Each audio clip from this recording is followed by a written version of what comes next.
श्रुतिस्मृतिपुराणानाम् आलयं करुणालयं नमामि भगवत्पादं शङ्करं लोकशङ्करं शङ्करं शङ्कराचार्यं केशवं बादरायणं सूत्रभाष्यकृतौ वन्दे भगवन्तौ पुनः पुनः ईश्वरो गुरुरात्मेदि मूर्तिभेदविभागिने व्योमवद्व्याप्तदेहाय दक्षिणामूर्तये नमः।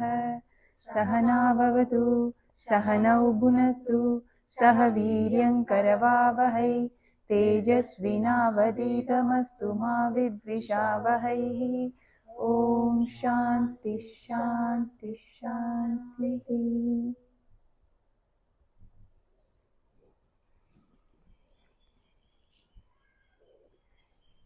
துளசிதாசருடைய ஹனுமன் சாலிசா பார்த்துட்டு இருக்கோம். அதில் முதல் 8 அதாவது 40 அந்த வரிகள் இருக்குது. அதுதான் சாலிசான்னு நம்ம சொல்கிறோம் இல்லையா. சாலிஸ்னால் 40. அப்போது அது அந்த 8 5 வச்சுக்கிட்டாங்க. அது முதல் 8ல் பார்த்தீங்கன்னா அவர் ஹனுமனுடைய வர்ணனை கொடுக்குறார். அவர் ஞானவான் குணவான் எடுத்தோன்னு அதை தான் சொல்கிறாரு. அதுக்கப்புறம் வித்யாவானன், அப்புறம் சாதுரியம் மிகுந்தவர், அப்புறம் ராமர் சீதா லக்ஷ்மணன் மனதில் இடம் பிடித்தவர், அப்படிப்பட்ட குணவான் அப்படின்னு அவரை சொல்லி அவரோட உருவ வர்ணனையும் கொடுக்குறாங்க. எப்படி அவர் தங்க நிறத்தில் வெள்ளை ஆடை நீட்டாக ட்ரெஸ் பண்ணியிருப்பார், கையில் வஜ்ராயுதமும் ஒரு கொடியும் வச்சுருப்பார், மூஞ்சை புல்லாலான பூணூல் தோளில் போட்டுக்கிட்டு காதில் குண்டலமும் சுருளையான முடியும் வச்சு அப்படி இருப்பார்னு அவர் உருவ வர்ணனையும் அவருடைய குணங்களும் அவருடைய பலம் வீரம் இதெல்லாத்தையும் அவருக்கு கண் முன்னாடி ஆஞ்சநேயரை கொண்டு நிறுத்துறார். அடுத்த 8 ஸ்லோகங்களில் அவரை செய்த லீலைகள் அவருடைய சாகசங்களை சொல்கிறாரு. எப்படி லங்கையை எரித்து அசுரர்களை சம்ஹாரம் செய்து சீதைக்கு போயிட்டு அங்கே ராமரின் தூதுமொழியை சொல்லி ராவணன் கிட்ட தூதுமொழியை சொல்லி அதுக்கப்புறம் போர் நடக்கும்போது லக்ஷ்மணன் உயிரையும் காத்து அந்த சஞ்சீவினி மலையெல்லாம் கொண்டு ஆனால் எல்லாத்தையும் எப்படி செஞ்சார்? எல்லாமே ராமார்ப்பணம், சர்வம் ராமார்ப்பணம். ராமருக்காகவே தன்னை அர்ப்பணித்தார். அவருக்கு ராமர் தன்னையே கொடுத்துட்டார் அப்படின்னு சொன்னார். அப்போது ஒரு ஆஞ்சநேயரை ஒரு ஐடியலாக அவரை நான் பின்பற்றணும் அப்படின்னு நம்ம அவர் பின்பற்றும் பொழுது நம்ம ஆட்டோமேட்டிக்காக அவருடைய பாவனைக்குள்ளே வந்துடும். அவரை மாதிரியே எல்லாம் இறைவனுக்கு அர்ப்பணமாக செய்கிறோம். அப்படியே செய்யும் பொழுது ஒருத்தன் ஒரு கர்மயோகியாக வாழும் பொழுது அவனுக்கு குரு வாய்க்க பெற்று அந்த குருவின் அருளால் அவன் ஞானம் பெற்று மோட்சம் அடைகிறான். அப்படிப்பட்ட அந்த ஞானியை இப்போ ஒரு கர்மயோகி ஞானியாக நம்ம ஆஞ்சநேயரின் வர்ணனையை நம்ம பார்க்குறோம். அந்த ஞானியை அந்த மேலுலகத்தில் இருக்கிற அந்த சாரதான்னு சொல்லக்கூடிய சரஸ்வதி தேவி, அஹீசான்னு சொல்லக்கூடிய அந்த ஆதிசேஷன், அப்புறம் பிரம்மாதி தேவர்கள் பிரம்மன் இந்திரன்லாம் கூட, அதுக்கப்புறம் யமன் குபேரன் எல்லாம் கூட அனுமனுடைய அந்த மகிமையை அவங்களால புரிஞ்சிக்க முடியல அப்படின்னு சொல்கிறாரு. நம்ம என்ன சொல்கிறோம்? எல்லாருமே ஜீவர்கள் தான். தேவர்களாக இருந்தாலும் கந்தர்வர்களாக இருந்தாலும் தேவதாக்களாக இருந்தாலும் ஒரு கொசு புழு மனிதனாக இருந்தாலும் விலங்காக இருந்தாலும் ஜீவன் தான். ஜீவனில் இது கொசு ஜீவன், இது தேவன் ஜீவன், இது மனித ஜீவன் வித்தியாசமே இல்லை. எல்லாரும் ஈக்குவலி ஜீவன். அப்போது ஒருத்தர் கொசுவாக ஒருத்தர் மனிதனாக ஒருத்தர் தேவனாக இருக்கிறதெல்லாம் நம்மளுடைய வாசனைகளும் கர்மங்களும். அந்த உடல் எனக்கு அந்த பிராப்தம் கிடைச்சிருக்கு. வாசனைகள்னால் தடயங்கள், நான் அனுபவிக்கும் விஷயங்கள்.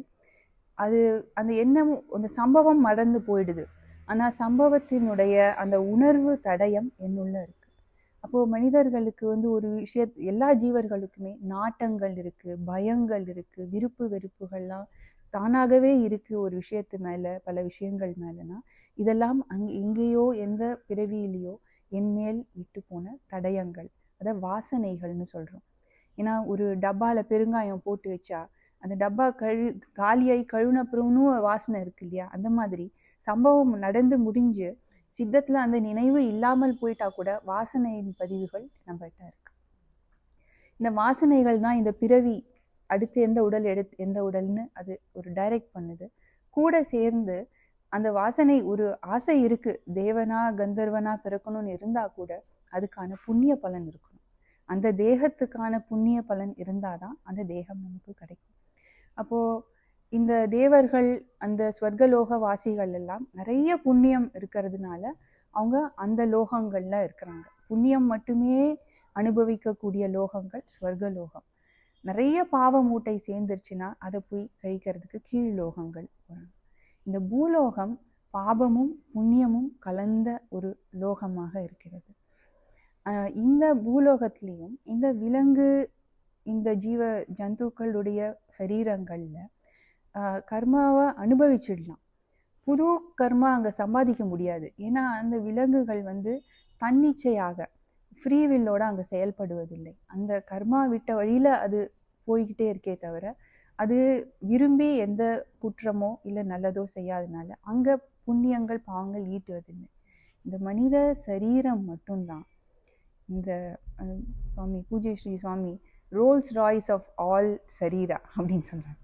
இந்த சரீரத்தில் மட்டும்தான் நம்மளுக்கு ஒரு சாய்ஸ் இருக்குது. இப்போ அந்த சாய்ஸில் நான் சொர்க்கலோகம் போகணுன்னு ஆசைப்பட்டேன், அதுக்கான புண்ணியம் செய்து அங்கே போவதற்கான சாய்ஸ் அது எனக்கு ஃப்ரீ வில் இருக்குது. நான் அதை சூஸ் பண்ணி ஆக்ட் பண்ணலாம். அது மட்டும் இல்லை, இந்த சரீரத்துக்கு இன்னொரு மகிமையும் இருக்குது. என்ன அப்படின்னா, இப்போ இந்த கர்மங்கள் இருக்கு இல்லையா, இப்போது நான் வாழ்க்கையில் ஒன்று அனுபவிக்கிறேன். இப்போ யாரோ ஒருத்தர் என்னை வைகிறாங்க இல்லை ஏதோ சொல்கிறாங்கன்னா அதுக்கு காரணம் அதே மாதிரி ஒரு சந்தர்ப்பத்தில் இன்னொருத்தருக்கு நான் ஒரு ஹர்ட்டை எங்கேயோ பண்ணியிருக்கேன் போன பிறவியில். ஸோ அந்த கர்மா இப்போ எனக்கு நடக்குது.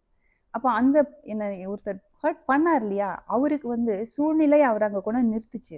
ஆனால் அவருக்கு சாய்ஸ் இருந்தது, என்னை ஹர்ட் பண்ணலாம் பண்ணாமல் விடலாம். ஆனால் அந்த சூழ்நிலை கைதியாக அவர் பண்ணிடும் பொழுது அந்த சாய்ஸ் அவர் எடுத்துட்டார் இல்லையா, அதை நான் பண்ணணும்னு சொல்லிட்டு. அப்போ அவருக்கு அடுத்த கர்மா போகுது. அப்போ அடுத்த பிறவியில் அவர் அதையே அனுபவிப்பார். முக்கால்வாசி நேரம் ஒருத்தர் மாற்றி மாற்றி நம்மளே தான் கொடுத்துக்குவோம். அப்போது இந்த பிறவி இந்த கர்மாக்களில் புண்ணியங்கள் நிறைய இருக்குன்னா சொர்க்கத்தில் போய் கொஞ்சம் அனுபவிச்சுட்டு புண்ணியம் தீர்ந்தோன்னே இங்கே வந்துடணும். அதே மாதிரி தான் பாவ கர்மங்களும். இந்த கர்மங்களுக்கு முடிவே இல்லை, இன்ஃபைனைட். என்னால் எல்லா கர்மாவையும் நான் அனுபவித்து தீர்த்துடுறேன், கர்மா இல்லாமல் போயிடும் எனக்கு அப்படின்னா முடியாது. ஏன்னா இன்ஃபைனைட்னா இதான் கடைசி நம்பர்னு சொன்னப்பறம் இன்னொன்று இருக்கும், அதுவானா அதுக்கப்புறம் இன்னொன்று இருக்கும். அந்த மாதிரி தான் இந்த கர்மாவும், முடிவே இல்லை. எப்படி நீங்கள் முடிப்பீங்க இதுதான் ஒரு சுழற்சின்னு வேற பார்த்துட்டோங்க. அப்போ இந்த சுழற்சியிலேருந்து வெளியில் வர்றதுக்கு ஒரே ஒரு வாய்ப்பு தான் இருக்குது. இந்த பிறவி சுழற்சியில் இந்த கர்மாவின் பிணைப்புலேருந்து வெளியில் ஒரே வாய்ப்பு, அந்த கர்மாக்கள், இந்த கர்மா அக்கௌண்ட் இருக்குல்ல பெருசு இன்ஃபைனைட் அக்கௌண்ட், எனது இல்லைன்னு தெரிஞ்சுக்கணும், நான் அதை செய்யலைன்னு தெரிஞ்சுக்கணும். அப்போது தன் அறிவு, நான் யாருன்ற அந்த கரெக்ட் அறிவில் மட்டும்தான் அந்த கர்மா நிகழ்ந்தது செஞ்சது நான் தான்னு தெரியுது. ஆனால் அந்த நான் இல்லை அப்படின்றத புரிந்து கொள்ளணும். கனவுல ஒருத்தர் செய்த குற்றத்துக்கு அவரை கோர்ட்டில் போய் நம்ம நிறுத்த முடியாது இல்லையா. அப்போ அந்த கனவு, ஏன்னா அந்த ரியாலிட்டி வேற, இந்த ரியாலிட்டி வேற. அதே போல் இந்த கர்மாக்கள் இருக்கிற இந்த ரியாலிட்டி வேற, நான் அப்படின்ற அந்த பரமபதம் அந்த ரியாலிட்டி வேற அப்படின்ற அந்த ஞானம் வரும் பொழுது தான் அப்போது இந்த கர்மா சைக்கிள்லேருந்து பிரேக் பண்ண முடியும். இந்த ஞானம் எங்கே கிடைக்கும் அப்படின்னா, குரு தான் சொல்லி கொடுத்தாங்க. நீங்கள் சொர்க்கலோகத்திலே இருந்தாலும், சொர்க்கலோகத்திலேயே ஹையஸ்ட் லெவல் சத்தியலோகவாசி அவங்க தான் இந்த யம குபேர அஷ்டதிக் பாலகர்களாக இருந்தாலும், அவர்களுக்கு இந்த ஞானமே இருந்தாலும், அவங்களாம் எப்படின்னா சத்தியலோகவாசிகள் இந்த பிரளயம், இந்த சிருஷ்டி முடிஞ்சு பிரளயம் ஆகும் பொழுதுதான் அந்த சரீரத்திலிருந்து அவங்களுக்கு ரிலீஃப் கிடைக்கும். ஆனால் இந்த பூலோகத்தில் ஒரு மனித சரீரத்தில் இங்கே தான் மனித சரீரத்தில் தான் குருவும் கிடைக்கிறார். அந்த குரு கிட்ட தான் நம்மளால் அந்த சாய்ஸை நான் எக்ஸசைஸ் பண்ணுறேன், என்னோடய ஃப்ரீ வில்லை எக்ஸசைஸ் பண்ணி நான் இந்த கர்மா சைக்கிளை பிரேக் பண்ணுறேன்னு சொல்லி I want to get out of திஸ்ன்ற அந்த டெசிஷன் எடுத்து அந்த முமுக்ஷுனா மோட்சத்தில் இச்சை வைத்தவன், தீவிர இச்சை வைத்தவன் போய் அங்கே வாழறான். அவனுடைய மகிமையை தான் நம்ம அப்படி புரிஞ்சுக்கிட்டோம். எப்படி பல லெவலில் ஹாப்பினஸ் சொல்லுது தைத்திரிய உபநிஷத். ஆனால் இந்த ஞானிக்கு இருக்கிற ரிலீஃப் இருக்குல்ல, அவனுக்கு இருக்கிற மோட்சத்துக்கு, அந்த ஆனந்தத்துக்கு கம்பேர்ட் இது எதுவுமே கிடையாது அப்படின்னு சொல்லி நம்ம புரிஞ்சுக்கிட்டோம். இப்போ அடுத்த 8 ஸ்லோகங்களில் இப்போ நம்ம என்ன சொன்னோம், குரு வேணும்னு சொன்னோம் இல்லையா, அந்த குருவாக அனுமனை நம்மளுக்கு காட்டி கொடுக்குறாரு. என்ன சொல்றாரு, தும உபகார சுக்ரீவகி கீன்ஹா ராமமிலாய ராஜபத தீனா. நீங்கள் சுக்ரீவனுக்கு ஒரு உபகாரம் செஞ்சீங்க, ராமரையே அழைச்சிட்டு ராஜ பதவியை வாங்கி கொடுத்தீங்க அப்படின்னு சொல்றாரு. துமரோ மந்திர விபீஷண மானா லங்கேஸ்வரபயே சபு ஜகு ஜானா. இந்த உலகமே சபு ஜகு, இந்த ஜகமே அறிந்த விஷயம் என்ன அப்படின்னா, உங்களுடைய மந்திரத்தை அந்த விபீஷணன் எடுத்துக்கொண்டான். அவன் லங்கைக்கே ஈஸ்வரனாக ராமர் அவனை உட்கார வச்சாரு அப்படின்னு சொல்றாங்க. இந்த சுக்ரீவனை சொன்னார் இல்லையா, இந்த சுக்ரீவன் யார் அப்படின்னா, அவன் சூரிய தேவனின் மகன். எப்படி அனுமன் வாயு புத்திரனோ, அவன் சூரிய தேவனின் அருளால் பிறந்தவன். அவனுக்கு ஒரு அண்ணன் இருக்கான், வாலி. வாலி இந்திரதேவனின் அருளால் பிறந்தவன். நம்ம மகாபாரதத்துல எப்படி இந்த தேவர்களின் அருளால் பிறந்த பாண்டவர்கள் பார்க்குறோமோ அப்படிதான் இங்கேயும் இருக்காங்க. இப்போ இந்த வாலி தான் மூத்தவன். அவன்தான் இந்த கிஷ்கிந்தைன்ற இந்த வனப்பிரதேசத்துல வாழற வானரங்களுக்கும் கரடி கூட்டத்துக்கும் தலைவனா இருக்கான். அவனுக்கு கீழே சுக்ரீவன் தம்பி அங்க அவனுக்கு சேவை செய்து கொண்டு வருகிறான். இப்போ இந்த வாலிக்கு ஒரு வீக்னஸ் இருக்கு. என்னன்னா, யாராவது அவனை வம்புக்கு இழுத்தா உடனே சண்டைக்கு போயிடணும். சண்டைன்னு வந்துட்டான், அவன் சண்டை போட்டே தீருவான். டே வாடா நீயா நானா பார்த்துடலான்னா போயிடுவான். இப்போ என்னாச்சு, ஒரு ராட்சசன், அவன் அந்த மாயன் பேர், அவன் கூப்பிடுறான், வாலி வா சண்டைக்கு அப்படின்ட்டு. இவன் போயிட்டான். சுக்ரீவனை நானும் அவனை அந்த குகையில் சண்டை போடுறோம், இங்கே இரு, காவல் இருந்துட்டு உட்கார வச்சுட்டு உள்ளே போய் சண்டை. ரொம்ப காலம் நடக்குது, பல நாட்கள் மாதங்களாக போகுது சண்டை, விடாமல் சண்டை போகுது. சுக்ரீவனும் காத்துக்கிட்டு இருக்கான். கொஞ்ச நாள் கழித்து அங்கேருந்து அந்த அவல ஓலை ஒலி கேட்குது. வழியில் யாரோ துடிக்கிற வலி சத்தம் கேட்குது, வெளியிற ரத்தம் வருது. அப்புறம் ஆனால் வாலி வெளில வரல. இன்னும் சுக்ரீவனுக்கு பயம் வந்துருச்சு, வாலி தான் இறந்துட்டான், இப்போ ராட்சசன் வெளில வந்துடுவானேன்னு பயந்து அந்த குகையை ஒரு பாறையை வச்சு மூடிட்டான். அப்புறம் திரும்பி போனோன்னா அந்த வானர தலைவர்கள் மூத்தவர்கள்லாம் வாலி இல்லைன்னா நீ தான்ப்பா ராஜாவாக இருக்கணும், வாலி மகன் அங்கதனும் இளையவன் சின்ன குழந்தையா இருக்கான், நீயே ராஜாவா இருன்னு சொல்லிட்டாங்க. இப்போது வாலி ஆனால் சாகலை, ராட்சசனை அவன் கொன்னுட்டான். அவன் ஆனால் கொன்னுட்டு அங்கே தூங்கிட்டான் குகைக்குள்ளே. அவன் முழிச்சு ரொம்ப நாள் கழிச்சு தான் அவனும் முழிக்கிறான். முழிச்சு எழுந்து குகை அடைக்கப்பட்டிருக்கு, தகர்த்திருந்து வெளில வரான். வந்தால் இங்கே சுக்ரீவன் ராஜாவாக இருக்கான். கடும் கோபம். சுக்ரீவனுக்கு நடந்தது புரியுது. இப்போ தான் ஓடி போய், அண்ணா தப்பு நடந்துருச்சு, நான் தப்பாக நினச்சிட்டேன், நீங்கள் வெளில வராதனால நீங்கள் இறந்துட்டீங்கன்னு நினச்சி பயத்தில் மூடினேன். கேட்கறதுக்கு வாலிக்கு மனசு இல்லை, கோபம். அதனால என்ன பண்ணுறான், சுக்ரீவனை அடித்து துரத்திட்டான். சுக்ரீவனோட மனைவி ரூமாதேவியா அவனோட அந்த புறத்தில் பிடிச்சி வச்சுக்கிட்டு இவனை மட்டும் துரத்துனான், நாட்டை விட்டே துரத்துனான். துரத்துனா பத்தாதுன்னு அவன் எங்கெல்லாம் போகிறானோ அங்கெல்லாம் போய் அவனை அடித்தான். சுக்ரீவன் வேற வழியே இல்லாமல் ரிஷிமுக பர்வதம்ட்டு அங்கே இருக்கிற ஒரு மலையில் போய் தங்கிடுறான். ஏன்னா அங்கே மட்டும்தான் வாலி வர முடியாது.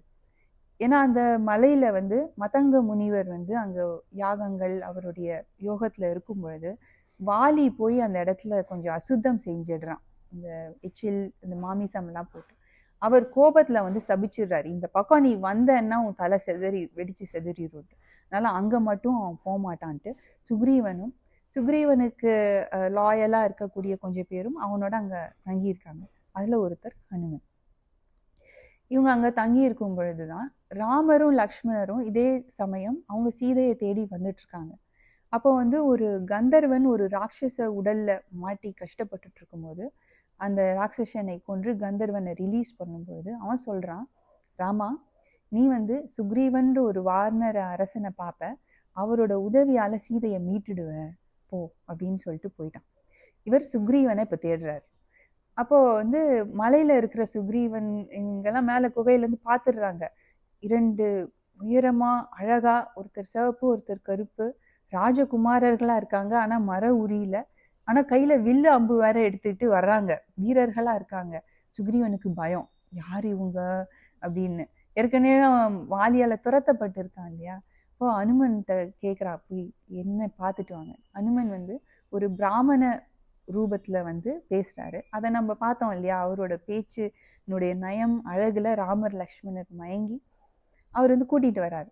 கூட்டிகிட்டு வந்து சுக்ரீவன் கிட்ட இன்ட்ரடியூஸ் பண்ணி சொல்லும் பொழுது, அப்போ சீதை காணாமல் போய் தேடுறோன்ட்டு லக்ஷ்மணன் சொல்லும் பொழுது, அப்போ தான் அந்த நகையெல்லாம் காட்டுறாங்க. அந்த வானரர்கள் ஹனுமன்லாம் சீதை கீழே போட்டு போன நகையை எடுத்து வச்சுருக்காங்க இல்லையா. அதெல்லாம் காட்டு ராமர் அழுது, சீதையை மீட்க நீங்கள் தான் சுக்ரீவர், நீங்கள் தான் உதவணுன்ட்டு அந்த கந்தர்வன் சொன்னான் அப்படின்னு சொல்ல, அப்போ தான் இவங்கெல்லாம் சுக்ரீவன் கதையை சொல்கிறாங்க. இவனுக்கே படையே இல்லை, ராஜ்யமே இல்லாமல் துரத்தப்பட்டு இருக்கான். அப்போ வந்து 2 பேரும் அக்னி சாட்சியாக ஒப்பந்தம் செஞ்சுக்கிறாங்க.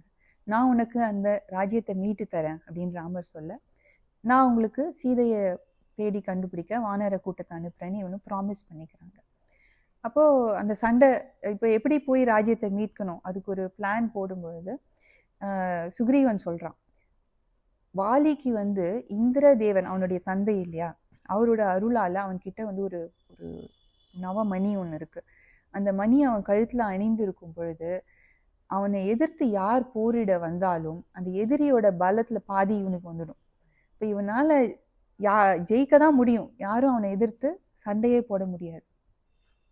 அப்படி அந்த அந்த நிலைமை இருக்குது.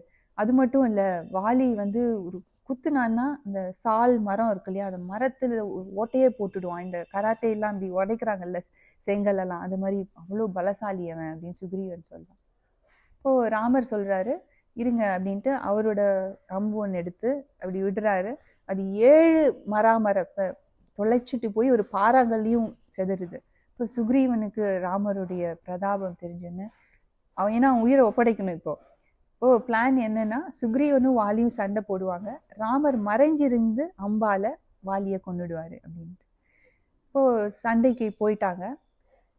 ஆனால் ராமரால் யார் சுக்ரீவன் யார் வாலின்னு சொல்ல முடியல. 2 பேரும் ஒரே மாதிரி இருக்காங்க. அதனால முதல் நாள் அவர் அம்பு விடலை. சுக்ரீவன் வந்து கொஞ்சம் தாக்கு பிடிக்க முடியாமல் வந்துடுறான். இது கேட்டோன்னா அவர் சொல்கிறாரு, இதுதான் பிரச்சனைன்ட்டு. அடுத்த நாள் நீ திருப்பி போய் அவனை சண்டைக்கு கூப்பிடு அப்படின்னு சொல்லி ஒரு மாலையை மாட்டி விடுறார் கழுத்தில், மலர் மாலையை மாட்டி. இப்போ எனக்கு அடையாளம் தெரிஞ்சிடும் அப்படின்ட்டு அவன் மாலையோட போய் கூப்பிடுறான். இப்போது வாலியோட மனைவி தாராவுக்கு வந்து சந்தேகம் வந்துடுது, சுக்ரீவன் உங்களை சும்மா சண்டை கூப்பிட மாட்டான், 2வது நாள் வேற கூப்பிடுறான், இதில் ஏதோ சதி இருக்குது, நீங்கள் போகாதீங்கன்ட்டு. ஆனால் இவன் வீக்னஸ் என்ன, கூப்பிட்டா போயாகணும். போகிறான், போய் தெரிஞ்சே சண்டைக்கு போகிறான். ஆனால் அவனுக்கு அந்த அகங்காரம் இருக்குது, என்கிட்ட தான் இந்த மணி இருக்கு, என்னை யார் ஜெயிக்க முடியும், அவன் பலத்தினாலேயே அவனுக்கு அகங்காரம். இப்போ சண்டை போடும்பொழுது ராமர் மறைந்திருந்து அந்த அம்பை எய்து வாலியை வதம் செய்துடுறாரு. இப்போ வாலியுமே சொல்கிறான், என்ன கேட்டிருந்தா நான் சீதாவை தேட ஹெல்ப் பண்ணியிருப்பேனே, மறைஞ்சிருந்து இப்படி எனக்கு கொண்டு இருக்கலாமா. இப்போ நிறைய பேர் இது கேட்பாங்க, மறைஞ்சிருந்து ஏன் அப்படின்னு. நேரடியாக ராமர் போரிடலாம்ல, இது அநியாயம் இல்லை அப்படின்னு கேட்குறாங்க. அப்போது இந்த இடத்துல ஒரு தாத்பரியம், இது நிறைய இதுக்கு ரீசன் கொடுக்கலாம், ராமரே அதுக்கு ரீசன் தராரு. ஏன்னா எதிரியோட பலத்தில் பாதியை நான் வாங்கிட்டு சண்டை போடுவேன்றதே பெரிய அதர்மம், இவனை எப்படி நீ தர்மமாவா கொல்ல முடியும் இல்லையா. ஆனால் இப்போது இதுக்கான ஒரு தாத்பரியம் சுவாமி சின்மயானந்த சரஸ்வதி ஒரு இடத்துல கொடுக்கறத நான் கேட்குறேன். அவர் என்ன சொல்கிறாரு, இந்த வாலி வந்து ஒரு அகங்காரி, அவன் வந்து ஒரு பிடிவாத காமத்தின் அடையாளம். ஏன்னா அவனுக்கு அவ்வளோ ஒரு லோபம்னா பேராசை, அந்த நாட்டு மேலே பேராசை. தம்பி மன்னிப்பு கேட்டும் மன்னிக்கலை, துரத்தி அடித்தவன். அவன் மனைவியை அவனோட அந்தப்புறத்தில் பிடிச்சி வச்சுக்கிட்டு அந்த நாட்டில் இருக்க எல்லா பெண்களும் அவன் அந்தப்புறத்தில் இருக்கணும். அப்படிப்பட்ட ஒரு அந்த காமம் அவனுக்கு. அப்படிப்பட்டவனை, அது காமத்தின் அடையாளம். ஒரு காமத்தை நம்ம வெல்லணும்னா அதை நேரடியாக மோதி வெல்ல முடியாது. இப்போ ஒருத்தன் மது பழக்கத்துலேருந்து வெளில வரணும்னு ஒருத்தன் நினைச்சான்னா, வீட்லேயே பாட்டிலை வச்சுக்கிட்டோ இல்லை வைன் ஷாப் பக்கத்துலேயே உட்காந்துக்கிட்டு நான் அதுலேருந்து வெளில வந்துடுவேன் அப்படின்னா முடியாது. அப்போது அதுலேருந்து விலகணும். அந்த அந்த காமத்தின் பலம் அப்படிப்பட்டது. ஏன்னா பகவத்கீதையிலே ஒரு இடத்துல பகவான் சொல்கிறாரு, எந்த புலன் விஷயத்தில் இந்த மனுஷன் வந்து அந்த புலனோட ஈடுபடுறானோ அந்த புலன் விஷயம் வந்து ஒரு கப்பல் வந்து பாய்மர கப்பல் காத்தால அடித்து தள்ளிட்டு போகும் இல்லையா, அந்த மாதிரி இழுத்துட்டு போயிடும். அந்த ஒரு ஒரு பாட்டில் கூட வரும் இல்லையா, வெள்ளமது பள்ளம் தனிலே பாயும் தன்மை போல் உள்ளம் தனிலே. இந்த வெள்ள தண்ணீர் வந்து பள்ளத்துல பாஞ்சு ஓடுது இல்லையா, பள்ளத்தை நோக்கி ஓடுறது போல இந்த உள்ளம், இந்த எந்த புலன் விஷயத்தோட அங்க ஒரு லிங்க் ஆயிடுச்சோ அதோட போயிடும். இதை அதுக்கப்புறமா வர அந்த அந்த லிங்க் ஆயிடுச்சுன்னா அதுக்கப்புறம் நம்மளால அதுலேருந்து மீளவே முடியாது. இதையும் கீதையில பகவான் ஒரு அழகா சொல்றாரு. தியாயத்தோ விஷயான் பும்சக, இந்த பும்சன இந்த நர மனிதன் எந்த விஷயத்தை தியானிக்கிறானோ, அது ஒரு இதை பார்த்துட்டான் கடையில், வீட்டில் வந்து இதை நம்ம வீட்டில் வச்சுருந்தா நல்லா இருக்குமே, அதை நம்ம வாங்கியிருக்கலாமோ அப்படின்ட்டு அதை நினைக்கிறான். தியாயத்தோ விஷயான் பும்சக சங்க தேஷு உபஜாயதே, தேஷு அதன் மீது அவனுக்கு சங்கம் ஏற்படுகிறது. சங்காத் சஞ்சாயத்தே காமக, அது அந்த இடத்துல ஒரு அந்த அந்த பொருளுக்கும் அவனுக்கும் அந்த ஒரு லிங்க் அது அப்படியே ஒட்டிச்சு அவங்கிட்ட. அப்போ என்ன ஆகுது, அதன் மேலே காமம் வளருது, அதை நான் அடையணும் அனுபவிக்கணும் அப்படின்ற காமம் வளருது. காமாத் குரோதோபி ஜாயதே, காமம் வந்து அடுத்து வர்றதுக்கு வாய்ப்புலாம் சொல்ல, காமம் இருந்தால் அங்கே குரோதம் வரும். ஏன்னா அது என்னால் அடைய முடியல, அடையறதுக்கு டிலே ஆகுது, அடையறதுக்கு தடை ஆகுது, அடைந்த பிறகு அது என்கிட்ட இருந்து அதை பறிக்க பார்க்குறாங்க, அது என்ன இழந்துடுவனும் பயம், இது எல்லாமே கோபத்தில் தான் கொண்டு போய்விடும். குரோதோபி ஜாயதே குரோதாத் பவதி சம்மோக, மனசில் அந்த அந்த ஸ்டேஜ் வந்துருச்சுன்னா சம்மோக, மோகம்னா குழப்பம் ஏற்படும். சம்மோகாத் ஸ்மிருதி விப்ரம, நான் படித்ததெல்லாம் மறந்துடும். என்ன படித்தேன், ஆத்திரக்காரனுக்கு புத்தி மாட்டு, தமம் கடைப்பிடி, உணர்வு பூர்வமாக இருக்கும்போது எதையும் சொல்லாத செய்யாத இப்படிலாம் குரு சொல்லி கொடுத்தாலும் அந்த இடத்துல அந்த ஸ்டேஜில் அதெல்லாம் மறந்து போயிடும். அப்புறம் ஸ்மிருதி பிரம்ஷாத் புத்தி நாஷோ, புத்தி தான் நிச்சயப்படுத்தி கொடுக்கும் எது நல்லது எது செய்யக்கூடாது, செய்யலாம் செய்ய வேண்டாம்னு நிச்சயப்படுத்தி கொடுக்குற புத்தி நாசம். அப்படின்னா புத்தி வலிமை இழந்து போகுது. புத்தி நாஷாத் பிரணஷ்யதி, அந்த மனிதன் அப்படியே வீழ்ச்சி அடைகிறான் அப்படின்னு சொல்றார். அப்போ இந்த ஸ்டேஜில் எல்லாம் வெளியில வரவே முடியாது. இந்த டொமினோஸ்ன்னு சொல்லுவாங்க இல்லையா, அந்த சின்ன ஒரு டைலில் விளாடுவோம், அந்த டைல்ஸை வந்து வரிசையாக இப்படி அடுக்கி வச்சுக்கலாம், குட்டி குட்டியாக இருக்கும் டைல்ஸ் மாதிரி அடுக்கி வச்சுட்டு ஒரு டைலில் தட்டினா அது அப்படியே டக்க டக்க டக்க டக்கு எல்லாத்தையும் தட்டிகிட்டே போகும். அந்த மாதிரி அந்த எந்த ஸ்டேஜ் அங்கே சொன்னார், தியாயத்தோ விஷயான் பும்சக, அங்கே ஆரம்பிச்சதுன்னா இது பிரணஷ்யதி வரைக்கும் ஒரு லிங்க். அது எங்கேயுமே ஸ்டாப் பண்ண முடியாது. ஸ்டாப் பண்ணுறதுக்கு இருக்கிற ஒரே ஸ்பேஸ் இருக்கிற இடம் எப்போ கண்ணு இல்லை அந்த புலன் அதை பார்த்துருச்சு, மனசு அங்கே போகுதுன்னு தெரிஞ்சாலே அங்கேயே ஸ்டாப் பண்ணணும். அதுக்கப்புறம் நம்ம ஸ்டாப் பண்ண முடியாது, மாட்டிக்குவோம். அதுதான் அங்கே பகவான் சொல்கிறார். அது எங்கே சொல்கிறாரு, அந்த முதல்ல சொன்னார் இல்லையா, இந்த ஒரு கப்பலை காற்று இழுத்துட்டு போகுது, அது எங்கே இருக்குதுன்னா ஸ்திதப்பிரஜனுக்கு சொல்கிறாரு. ஒரு ஞானி அந்த ஞானத்தில் ஸ்திதமாக இருப்பவனை கூட ஒரு புலன் விஷயம் இப்படி இழுத்துட்டு போயிடும்டா அர்ஜுனா, பி கேர்ஃபுல் அப்படின்னு அவர் அந்த இடத்துல சொல்கிறார்.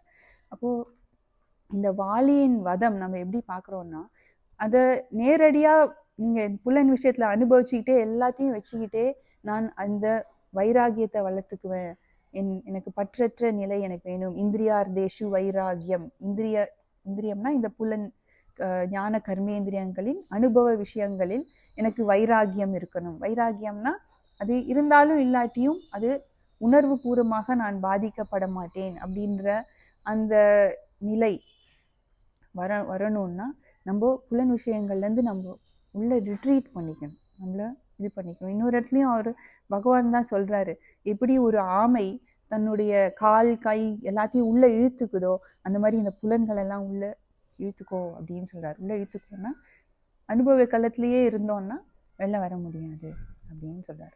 நம்ம அந்த தாத்பரியத்தில் வாலி அதம் நம்ம புரியும். ஆனால் இங்கே துளசிதாசர் என்ன சொல்ல வராரு, இந்த சுக்ரீவன் சின்ன உபகாரம் செய்கிறேன்னு சொல்லிட்டு ராஜ பதவி வாங்கி கொடுத்துட்டார். அடுத்து இந்த விபீஷணன் இருக்கா இல்லையா, ராவணன் தம்பி, போருக்கு நிச்சயமான அப்புறம் விபீஷணன் போய் ராவணன்ட்ட சொல்கிறான், அண்ணா வேண்டாம், சண்டை வேண்டாம், சீதையை திருப்பி கொடுத்துருங்கன்ட்டு.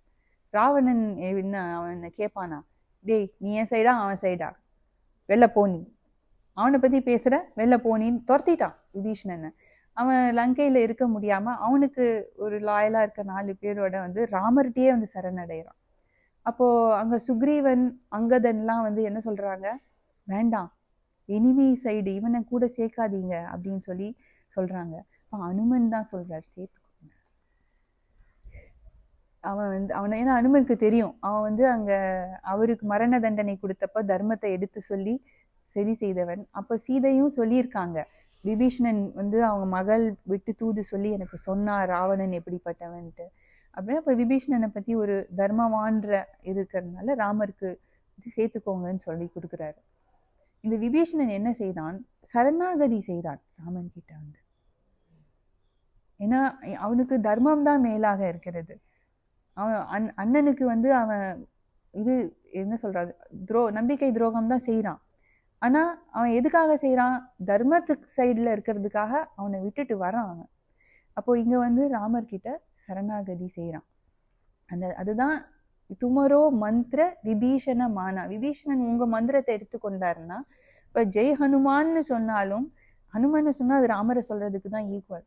இப்போ ஏன்னா அவரோட மந்திரம் எது, ஜெய் ஸ்ரீராம் சர்வம் ராமார்ப்பணம். அந்த மந்திரத்தை இவன் எடுத்துக்கொண்டான், இறைவனுக்கு அர்ப்பணமாக தன்னை அர்ப்பணித்து கொண்டான். அவனை ராமர் என்ன செய்தார், லங்கைக்கே ஈஸ்வரனாக உட்கார வச்சாரு. இது உலகறிந்த விஷயம் அப்படின்னு சொல்றாரு. அப்போ இந்த இடத்துல அங்கே வந்து ஒரு குரு அவர்கிட்ட வர அந்த சீடனுக்கு அவர் எப்படிப்பட்ட உபகாரம் செய்கிறாருன்றதை தான் இங்கே வந்து சொல்கிறார். இந்த சீடனால் என்ன செஞ்சிட முடியும், இந்த குருவுக்கு என்ன கொடுக்க முடியும்? ஆனால் அவன் தன்னை ஒரு அல்ப ஜீவனாக என்ன கேட்கணும்னு கூட தெரியாம தான் வரான் குரு கிட்ட. அவரால் நம்மளுக்கு அவர் ஏதோ 4 நல்லது சொல்றாரு கேட்டு போலான்ட்டு அப்படிதான் வரான். ஏதோ சில கேள்விகள் இருக்கு, என் வாழ்க்கையே இப்படி போகுது, ஏன் நித்திய சுகமான பிரம்மம்னு சொல்றாங்களே அதெல்லாம் கிடைக்காதா, கடவுள் இருக்காரா இல்லையா, இப்படிலாம் கேட்டுதான் வரான். ஆனா அவன் எப்போ அந்த விபீஷணன் மாதிரி தன்னை சரணாகதி செய்யறான்னா அவர் சொல்வதை ஏற்றுக்கொள்ள ரெடியா இருக்கான். ஒரு சீடன் எப்போ தயார் நிலைக்கு வரான் அப்படின்னா, முதல்ல வந்து தன்கிட்ட ஒரு ப்ராப்ளம் இருக்குன்னு அவன் ஐடென்டிஃபை பண்ணும். எல்லாம் இருந்தும் என் மனசுல இருக்க சோகத்தை என்னால் நீக்க முடியல. இப்போ அர்ஜுனன் சொல்றான், இந்த உலகிலையும் என் சோகத்தை நீக்கக்கூடிய ஒரு விஷயத்த என்னால் பார்க்க முடியல கிருஷ்ணா அப்படின்ற அவனுக்கு தெரியுது. அப்புறம் அடுத்த நிலை, அந்த சோகத்தை அவன்கிட்ட இருக்க அந்த ப்ராப்ளமை அந்த மனிதன் நீக்கி கொள்ள ரெடியாக இருக்கணும். எல்லாருக்கும் வாழ்க்கை இப்படி தாங்க, பாதி ஹாப்பி பாதி சேட், இப்படி தான் இருக்கும், இதுதான் வாழ்க்கை, முடிஞ்ச வரைக்கும் அனுபவிச்சுட்டு போங்க அப்படின்னு சொன்னால் அங்கே ஒன்றும் பாசிபிலிட்டி இல்லை. நான் சுகத்தையே எல்லாரும் நாடுறோம், அப்போ சுகம், நித்திய சுகம் ஒரு பொருள் இருக்கணும், நான் இந்த பிறவி சுழற்சியிலேருந்து வெளில வரணும் அப்படின்லாம் யோசிக்கணும். அப்போது அதுக்கு வெளியில் வர முனைப்பு இருக்கணும். அடுத்த ஸ்டேஜ், நிறைய பேர் தன்னைத்தானே எல்லாம் நிறைய ட்ரை பண்ணிப்பாங்க. நான் மெடிடேஷன் பண்ணுறேன், யோகா பண்ணுறேன், அது பண்ணுறேன், இது பண்ணுறேன்ட்டு. அந்த என்னால் முடியல, எனக்கு ஹெல்ப் வேணும் அப்படின்ற அது வந்து அந்த ஹெல்ப் ஒருத்தர்கிட்ட நாடி போகிறோம் இல்லையா, அது பயங்கரமான தைரியமும் அது பயங்கரமான ஏன்னா அந்த இடத்துல நம்ம சரணாகதி செய்கிறோம். என்னோட அகங்காரத்தை இறக்கி வச்சுட்டு நீங்கள் சொல்லுங்க நான் கேட்டுக்கிறேன் அப்படின்னு சொல்லணும். நம்ம மனசில் ஏற்கனவே இருக்கிற முன் கருத்துக்கள் எல்லாம் தள்ளி வச்சுட்டு அவர் சொல்கிறத முழுசாக வாங்கிக்கணும். அவர் கேட்டதை உள் வாங்கி கொண்டு, நிறைய பேர் நல்லதெல்லாம் சொன்னால் சரி சரின்னு சொல்லாங்க, ஒன்றுமே கடைப்பிடிக்கவே மாட்டாங்க. ஆனால் கடைப்பிடிக்கணும். அவர் சொல்கிறார் சமம் தமம்லாம் கடைப்பிடிக்கணும், அதுக்கு முயற்சியாவது பண்ணணும். அப்போ அதுதான் சரணாகதி, giving up yourself completely to the guru. அப்போ அதை தான் வந்து இங்கே அவர் வந்து சொல்கிறார். அப்படி கொடுக்கும் பொழுது அந்த குருவால் அப்போ தான் வந்து அந்த சரணாகதி செய்யப்பட்ட அந்த புத்தியில் தான் அந்த கர்மயோகம் கடைபிடித்து மனசில் விசாலம் அடைந்த அந்த மனசில் தான் குருவால் கொண்டு போயிட்டு நீ யார் அப்படின்ற அந்த ஆத்ம ஞானத்தை உட்கார வைக்க முடியும், ஸ்திரமாக உட்கார வைக்க முடியும். இப்போ நான் யாருன்னு தெரிஞ்சிட்டா எவ்வளோ பெரிய விஷயம். நம்ம சொன்னோம் இன்ஃபைனைட் கர்மா, அந்த பிறவி சுழற்சி, அதுலேருந்து வெளிலவே வர முடியாது, ஆனால் அது வெளில வந்துடும், அவ்வளோ ஈஸியாக வந்துடுறான். அதுக்கப்புறம் நான் ஒரு அல்ப ஜீவன் நினைச்சவன், நான் மரணமற்ற அழிவற்ற அறிவு சுரூபம் அனந்தம் ஆனந்த சுகஸ்வரூபி அப்படின்ட்டு நானே பரம்பொருள்னு அங்கே போய் அதுக்கு பரம்னா என்ன, அதுக்கு மேலே ஒன்று இல்லாதது, அங்கே போய் உட்கார வைக்கிறார். இதுக்கு மேலே உனக்கு ஒன்று யாரும் கொடுத்துட முடியாது அப்படின்ற மாதிரி ஒரு இதை கொடுக்குறாரு குரு அப்படின்றது தான் இந்த 2 ஸ்லோகம். இன்னும் கண்டினியூ பண்ணி குருவின் மகிமையாக அவர் ஆஞ்சநேயரை வர்ணிக்கிறாரு. அதை நம்ம அடுத்த வாரம்